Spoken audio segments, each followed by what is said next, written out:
Hello students, this is a very interesting poem and the poem Dear Mr. Examiner is written by the poet Gareth Owen.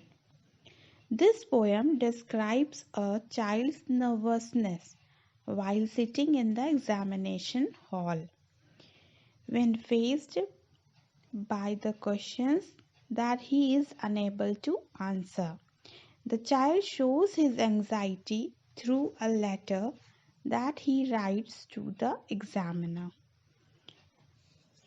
यानी इस poem में एक बच्चा examination hall में paper देख के जब परेशान हो जाता है, जब उसे कुछ भी नहीं आता है, तो वो एग्जामिनर को एक लेटर लिखता है और वो उसमें क्या लिखता है, क्या करता है, it shows in all these things are shown in this poem.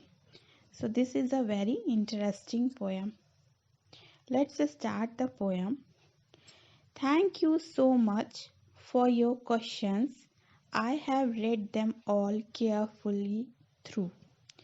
The child thanks the examiner for setting the questions and admits in writing that he doesn't know any of it. But there is not a single one of them that I know the answer to.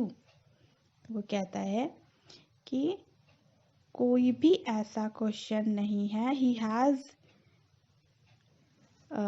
He has read the question paper thoroughly, but there is no question to answer. उसको कोई भी ऐसा question नहीं मिलता है जिसका answer उसको आता हो. I have written my name as instructed, put the year, the month and the day. But after I had finished doing that, I had nothing further to say. वो बच्चा कहता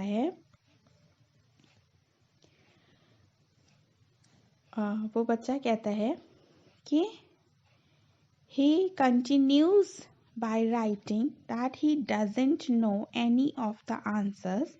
He has written his name on the answer sheet, the year, the month, and the date as instructed in the question paper. But after which he has nothing to do or to say. He is totally blank. मतलब उसने चूंकि उस question paper में उसे कोई भी answers नहीं आ रहे थे, तो जैसा कि पेपर में इंस्ट्रक्ट किया हुआ था, बताया हुआ था कि कैसे डेट लिखनी है, मंथ लिखना है, ईयर लिखना है, वो सारा कुछ उसने बड़े अच्छे से लिख लिया.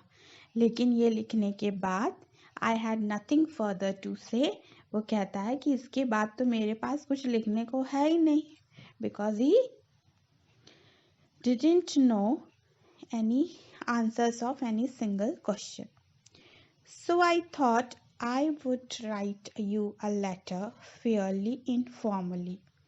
तो वो कहता है कि इसलिए मैं सोचता हूँ कि मैं आपको एक informal letter लिखता हूँ about what is going on in the classroom and what is like to be me.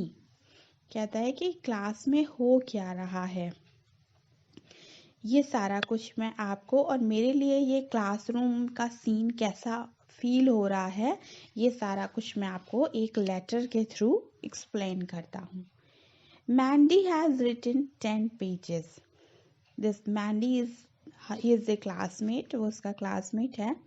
तो कहता है उसने 10 पेजेस लिखे हैं, but it is probably frightful गफ. लेकिन ये शायद ही क्या है, फ्राइटफुल गफ.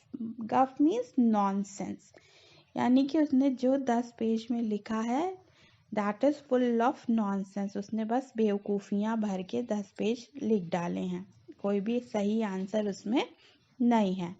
And Angela Smith is copying the answers of her cuff. और जो एंजेला स्मिथ है, she is cheating the answers from her shirts sleeves. उसने चिट बना के रखी हुई है, from there she is cheating. Miss Quinlan is marking our homework. और जो वहाँ पर मैम बैठी हैं, मिस क्विनलैन, वो हमारे होमवर्क्स को चेक कर रही हैं. The clock keeps ticking away time लगातार चलता जा रहा है। For any one not in the classroom it is just another day. और जो लोग यहाँ क्लासरूम में नहीं हैं, यानी जो लोग इस समय एग्ज़ाम नहीं दे रहे हैं, उनके लिए ये सिंपली अनदर डे, दूसरे दिन की तरह है। मतलब जैसे एक दिन बीतता है, दूसरा दिन बीतता है, both all the days are just same, कि हमने सुबह ये काम किया, वो काम किया। तो उसी तरह कह रहा है कि जैसे जो लोग इस क्लासरूम में नहीं है, इट मीन्स जो लोग एग्ज़ाम नहीं दे रहे हैं, उनके लिए सिंपली दूसरा दिन है, लेकिन उस बच्चे के लिए वो कितना भयानक दिन है वो वही जानता है। मदर्स बाइंग ग्रोसरीज, माएँ जो हैं वो ग्रोसरीज खरीद रही हैं। Grandmother's drinking tea, grandmothers जो है दादी माँ जो हैं वो चाय पी रही हैं। अनएम्प्लॉयड मेन डूइंग क्रॉसवर्ड्स और watching crowing coat on TV. और जो अनएम्प्लॉयड हैं, यानी जिनके पास कोई काम नहीं है करने को, वो या तो कोई क्रॉसवर्ड खेल रहे हैं, कोई पजल सॉल्व कर रहे हैं, या फिर वो टीवी पर जो है कोई प्रोग्राम देख रहे हैं। Okay, we will complete the explanation of this poem in the next video.